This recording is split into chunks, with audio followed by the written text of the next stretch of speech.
তো জিপিএক্স ডায়মন্ডের প্রবলেমটা দেখায় যে ব্রেক পাড়াতে ধরে রাখছে অথচ গাড়ি চলতেছে, মানে পুরোপুরি ব্রেকটা ফেল। কিন্তু এই যে পাওয়ার ব্রেকটা প্রচুর ইজি হয়ে গেছে। তো কি হয়েছে জানি না, হয়তো বা ভিতর থেকে মেশিন থেকে প্রেশার দিতেছে না।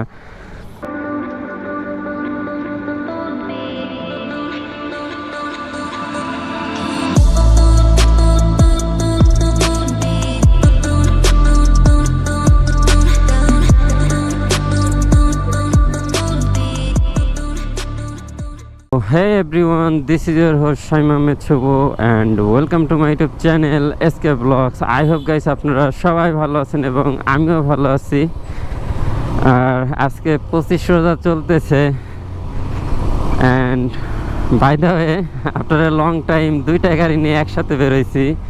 আমি রাইড করতেছি জিপিএক্স ডায়মন্ড আর সামনে আছে আমার এসএফ। আর যেটা বলতেছিলাম, তো অলমোস্ট দুইটা বাইকেরই প্রবলেম হয়ে গেছে। ফার্স্ট অফ অল জিপিএক্স ডায়মন্ডে অনেক বড় একটা সমস্যা হয়েছে, ওইটা হচ্ছে যে জিপিএক্স ডায়মন্ডের ব্রেক ফেল হয়ে গেছে। আই মিন হ্যাঁ, পিছনের ব্রেকটা সম্পূর্ণ অকার্যকর, মানে এটা কাজই করতেছে না। প্লাস শুধু সামনের ব্রেকটা দিয়ে চলাইতে হইতেছে, যার কারণে দুইটারে আজকে নিতেছি হসপিটালে, মানে বাইকের হসপিটালে। এর মধ্যে কাহিনী হচ্ছে গিয়ে যে আমার এসএফের বল রেসারটা গেছে নষ্ট হয়ে। তো এবার ট্রাই করব ডিরেক্টলি ফাইটার বল রেসারটা লাগানোর, একটু বেশি দাম হইলেও ওইটা ইনস্টল করতে পারলে একটা না অনেক দিন ইউজ করতে পারবো। বাপরে বাপ, প্রচুর জ্যাম। এখন ঈদের টাইম, তো সামনে ঈদ, রোডঘাট সকালবেলা থেকে গাড়ি ঘোড়া দিয়ে ভরে গেছে। আমার ব্রেক নাই, তাও আমি কেমনে টানতেছি। 50+ রিল্যাক্সে যাইতে হবে, প্যারা নেওয়া যাবে না। দেন ব্রেকের পাশাপাশি অয়েলটাও চেঞ্জ করতে হবে জিপিএক্স ডায়মন্ডের। আর এই মোবাইল নিয়ে আর একটা প্যারায় পড়ছে, ওইটা হচ্ছে যে জিপিএক্স ডায়মন্ডে 1200 ml দিতে হয়, আর এখানে 200 ml পাইতেছি না, কোনোভাবে ম্যানেজ করতে পারতেছি না। এই জন্য এবার একবারে দুইটা কিনবো, একটা রাইখে দিব। ওই একটা দিয়ে প্রত্যেকবার চালানো যাবে, প্লাস একটা একটা করে কিনতে হবে, একবার শুধু একটু বেশি খরচ।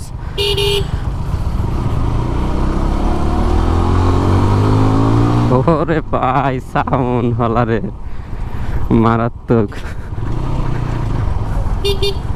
Welcome back everyone.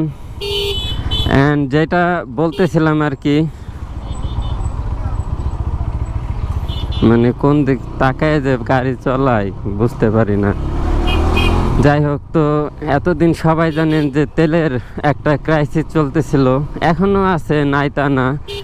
মানে তারপরও এই যে কত মানুষ মাইর খেয়ে মরলো, দেন মানে অ্যাক্সিডেন্ট করে সেই কত ক্ষতি হলো, পাম্পে তেল নিতে যায় ভেজাল এই সে। বাট আমরা দুইজন কি করছি, আমাদের বাইক নিয়ে মনে হয় না যে একবারও পাম্পের কাছে আসছি।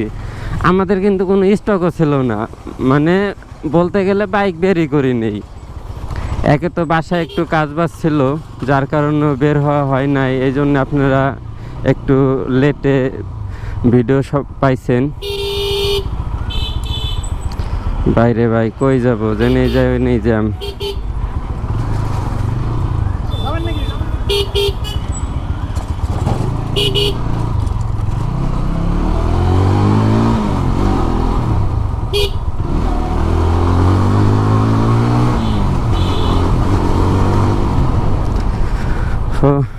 বের হয়ে গেল তাইলে।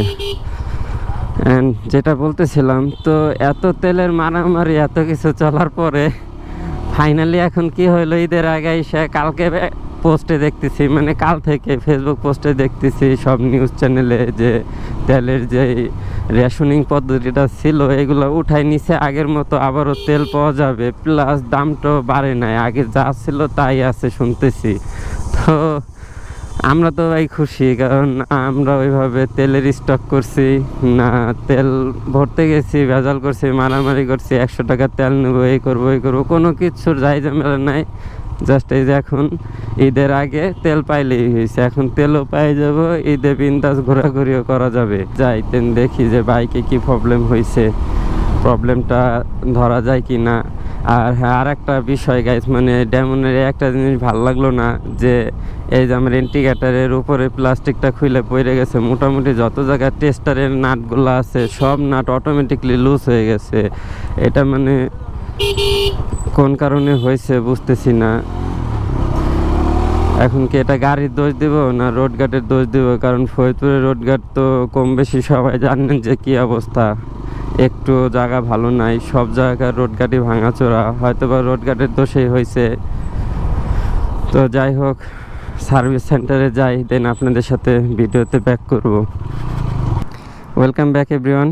অ্যান্ড তো যেটা বলতেছিলাম যে এই ডেমনের পাও ব্রেক আর সার্ভিস সেন্টারে চলে আসছি। তো এই যে পাও ব্রেকটা প্রচুর ইজি হয়ে গেছে, মানে এই যে নাটটা না, এই নাটটাও ডিল হয়ে গেছিলো, হয়তো এই জায়গা দিয়ে হওয়া গেছে নাকি জানি না। এই পাইপের ভিতর দেখলাম প্রচুর ময়লা, হোস পাইপের ভিতরে। তো কি হয়েছে জানি না, হয়তো বা ভিতর থেকে মেশিন থেকে প্রেশার দিতেছে না, এই কারণে হয়তো বা হবে। মানে পাও ব্রেকটা কাজই করতেছে না, পুরো ইজি হয়ে গেছে। তো শুধু সামনের ব্রেকে চলে আসতে হয়েছে, মানে গেটিতেও সমস্যা শুরু হয়ে গেছে।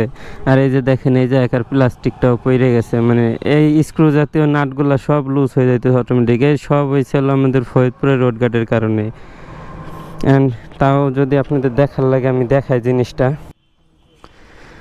তো জিপিএক্স ডেমনের প্রবলেমটা দেখায় যে ব্রেক পাড়াতে ধরে রাখছে, অথচ গাড়ি চলতেছে, মানে পুরোপুরি ব্রেকটা ফেল, কিন্তু সামনে ব্রেক কাজ করছে।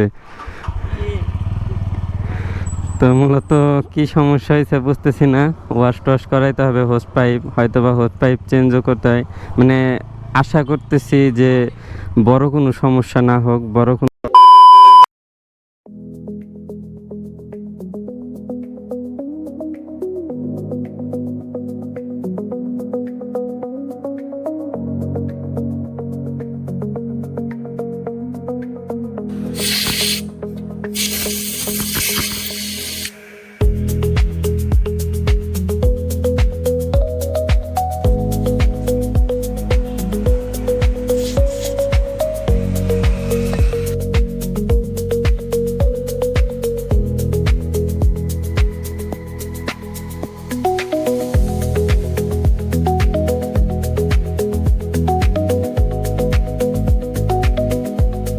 Welcome back everyone. তো অনেকক্ষণ যাবৎ ঘাটাঘাটি করার পর, কাজ করার পর অবশেষে ফাইনালি কাজটা কমপ্লিট হয়েছে।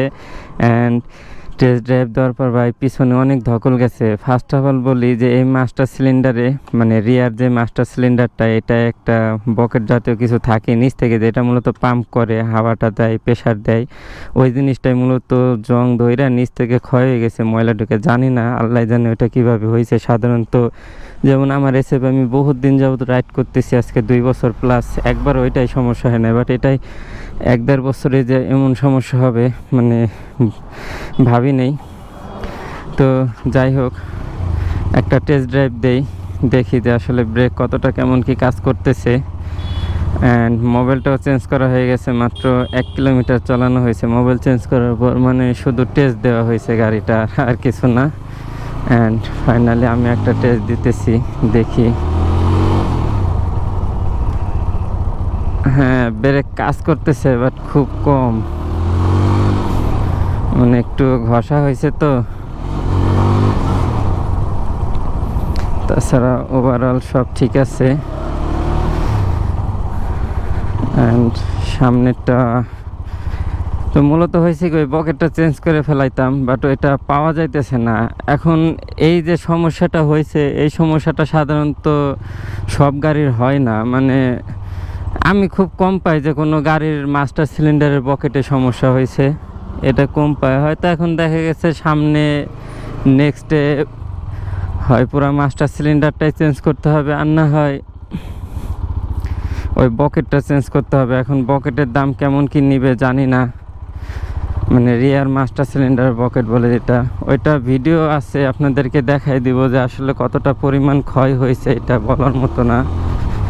যাই হোক, তো এখন মোটামুটি ব্রেকটা ঠিক আছে সব দিক দিয়ে। অ্যান্ড ফাইনালি জিপিএক্সটা কমপ্লিট, মোবাইল টোবাইল চেঞ্জ করে ঈদের জন্য প্রস্তুত। তাহলে আজকের ভিডিওটা এই পর্যন্তই। No more today. Still them stay safe, ride safe, and don't forget to subscribe my YouTube channel. Goodbye, tata. And আমার এই সেটটা ওয়াশ চলতেছে।